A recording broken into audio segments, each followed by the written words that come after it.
Nangunguna ang Pilipinas sa buong Asya. Pagdating po sa dami ng kaso ng tuberculosis noong 2023, ayon sa World Health Organization. At sa gitna niyan, inilatag sa kauna-unahang TB Summit ang mga hakbang para maging TB-free ang bansa bago mag-2035. Saksi si Oscar Oida. Bago pa tayo pinakaba sa COVID ng anumang mga pag-ubo, tuberculosis o TB talaga ang pinangangambahan, lalo na kung ang ubo matagal nang di gumagaling, may plema o dugo at iba pang sintomas. Sa mga bata halimbawa, higit sa 2 linggong ubo, higit sa 2 linggong may lagnat na walang ma-identify na kung saan, anong pinanggalingan o anong sanhi, nangangayayat, tumatamlay. Nakamamatay pero kaya namang gamutin, kaya nakahihinayang nalaganap pa rin sa Pilipinas, ang nangungunang bansa sa Asya sa dami ng kaso ng tuberculosis noong 2023. At pumapang-apat sa buong mundo ayon sa World Health Organization.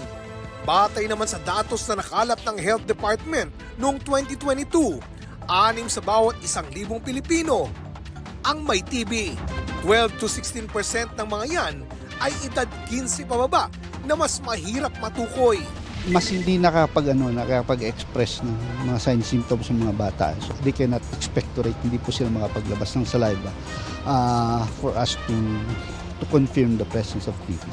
Ang karamihan naman, di nagpapatingin kahit may nararamdaman dahil sa takot na pandirihan. Ang susi sa malaking tsansa ng paggaling, maagap na gamutan. Kung huli na, dadami ang mahahawaan. Remember, an untreated patient maka-apekto ng 20 other additional persons. Kaya magandang early pa lang at hindi pa masyadong nakahawa, ma-detect na sana.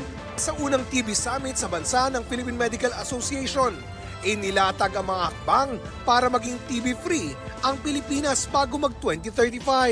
Kailangan na tutukan din natin. Ito yung tinatawag natin ng mga social determinants of health, no? Kung saan ang social determinants of health, kagaya ng poverty, no? Yung kahirapan, malnutrition, di ba? Yung lahat ng mga educational awareness na kailangan nating pagtuunan din ng pansin. Itinampok din sa summit ang makabagong X-ray na makakatulong sa pagtukoy ng TB sa loob lang ng ilang minuto sa tulong ng Artificial Intelligence o AI. Para sa GMA Integrated News, Oscar Oida ang inyong saksi. Mga kapuso, sama-sama tayong maging saksi.